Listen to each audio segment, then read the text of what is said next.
Damon Brown says, would it make sense to play Mason instead of Kenny if we need to make a switch? I'm thinking Mason would be better than Mitch.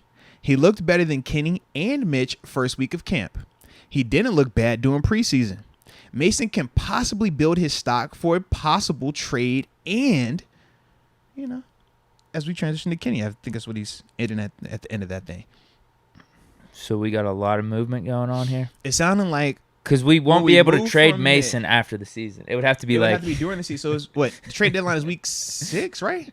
Get Mason in, pump up his trade stock, trade him, put Kenny in, have Mitch sit on the bench. Basically, yes. Let's just go straight to Kenny.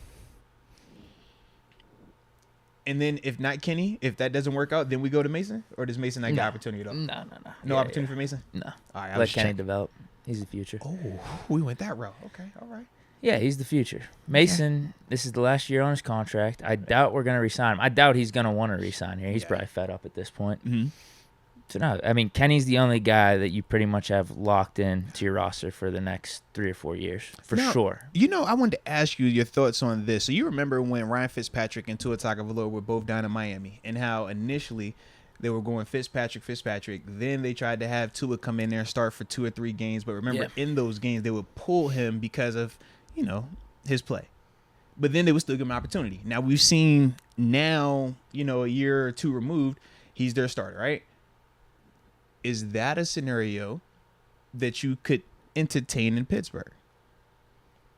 Because I think the games he was getting pulled, he was literally god-awful. Yes. And I know you always say that Kenny can't play bad. And then you said that it would just be development if he did play bad. I'm asking if he were to play bad, but we still feel like this team can still get out of stadiums. Is that something that you would be interested in? In the sense of how they were doing, it would be Mitch, obviously. Put Mitch back in at the end. Because that's what Miami Dolphins did. I wouldn't care. It is a kind of similar scenario. I really wouldn't care if, you just don't want to go from Kenny to Mason. I just wouldn't care. If Kenny's playing so bad and our offense is absolutely anemic, but somehow we still have a chance to win a game. Yeah. Make a switch. Try to get some type of spark to get another W in the column for your record. But yeah, I think once you make the switch to Kenny, though, you just keep going to him. Okay. For the most part. I mean, if it's just consecutive games like that. Because I'm just looking at Miami, and I'm like, now, they believe into it, right? Granted, this is still a small sample size with it being 3 games, but they're believing in him. But there was a time where it was literally they're pulling him in and out. Give him some chances to look good. When he starts to struggle, get him up out of there. Well, listen, I was for them switching to Tua at the time because I actually felt the same way as I do right now with Trubisky and Pickett.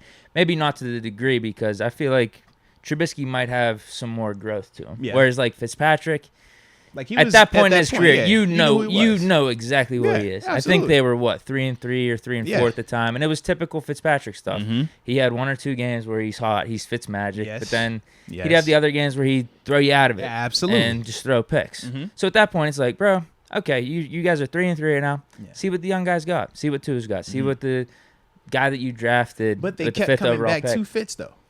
Yeah, at times. I mean, I wasn't. I don't know how to feel about it. I mean, because Tua was playing like that. That he was playing terrible. Yeah.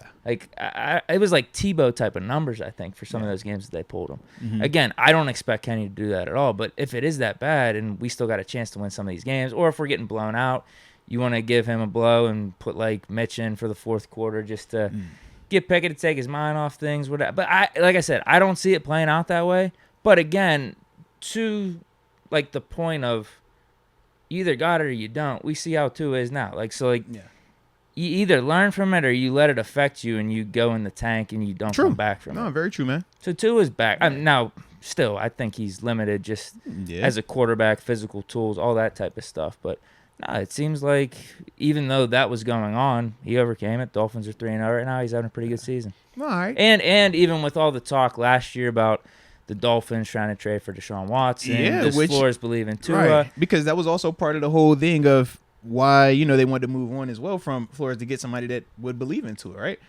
So just thinking about all of that, how everything played out. Yeah. Like I said, it's got to be Pickett playing absolutely god-awful. Outside of that, you keep him in just because you want him to develop, you want him to get that experience. For sure. Yeah, and especially too. It goes back and forth. It depends on where we're at in the season, because there's so many different variables and hypotheticals you could go through. Because if we're already out of the playoffs, you almost just keep them in there. If it is bad, it's like, all right, you made your bed, like lay in it.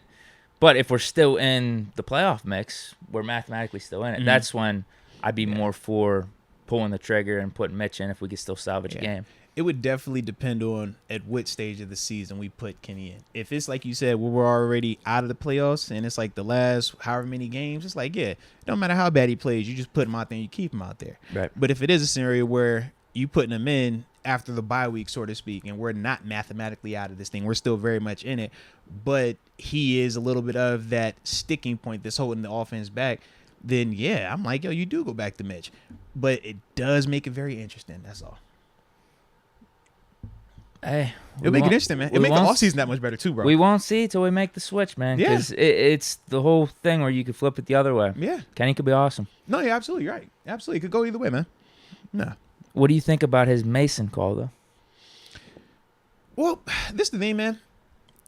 I don't hate it, because when you really think about it, he is the one that still to this day has not gotten the opportunity to that extent, to where you're talking about how Kenny has had his opportunity, how even Mitch is going through his opportunity right now. And outside of his rookie season, we can't point to a lot of bad performances from Mason in stadium where we're saying, hey, you're the reason we lost. This sucks. Outside of that rookie year. So even when people tried to make the whole narrative about the Lions game and we really sat down and talked about it, it was like, no, even still, that wasn't on him. If we're looking for perfection throughout the whole game, we already said, man, you're looking for a small outlier group of quarterbacks. I'm not saying that Mason is a part of that, but in the sense of giving him an opportunity, I just think it is difficult when you have the first rounder. When you have Kenny Pickett already listed as the number 2 on your depth chart as well, why would you be jumping over him, so to speak, regardless of what the season looks like? As number 2 on the depth chart. That's what I'm saying. Regardless of what the season looks like, you would want him to develop. You would want him, if it got to the point where you're going to pull a quarterback, I think you would want to go ahead and see what your first rounder has. It's different when you're talking about the starter at the beginning of the season, but when you're talking about, hey, we're going to pull that starter at some point in time, well, hey, we ain't got to go past the first rounder now. It's like, because now you start talking about, are you really wasting this pick if you're going to leapfrog him for Mason, who's not even listed as number 2 on the depth chart? So, yeah. Today's podcast is brought to you by Manscaped, the leaders in below the waistline grooming, Deke. You know what I'm saying? You feel me? And today though, the reason I'm excited is this, man. Manscaped, you know them homies, they got this super cool opportunity going on. So obviously we talk about the Lawnmower 4.0, you know, the one that is waterproof, has the light that goes on and off and all that cool stuff. Waterproof. I said waterproof already, but you know, like I said, when you're using it, man, it definitely reduces the opportunities for nicks and cuts and all that type of stuff. But the thing that they got going on right now over at Manscaped, man, they got the Platinum Package 4.0, Deke. Now, you can attest to this. The Lawnmower 4.0 is in that thing. We know that's a bad mamma jamma. But they also include all the extra body care things. I'm talking body wash. I'm talking the 2-in-1 shampoo and conditioner. Can't forget about that deodorant. And, you know, the reviver for your crops and the toner for the balls. But either way, it's a dope situation right there, man. And we like that a lot. But more importantly, because it is fresh fall ball season, it's time to introduce the promo code, which is MOATS. Use that. You get 20% off of your purchase at Manscaped, along with free shipping worldwide. So, don't waste any time. Think about it, men. We know the pumpkin spice latte ladies are out there, all right? Make sure your fresh fall balls are where they need to be, man, so that way we can execute the way we need to execute, all right? But either way, make sure you use that promo code. And when I tell you Dangly Twins will appreciate you, trust me on this, because I'm an expert.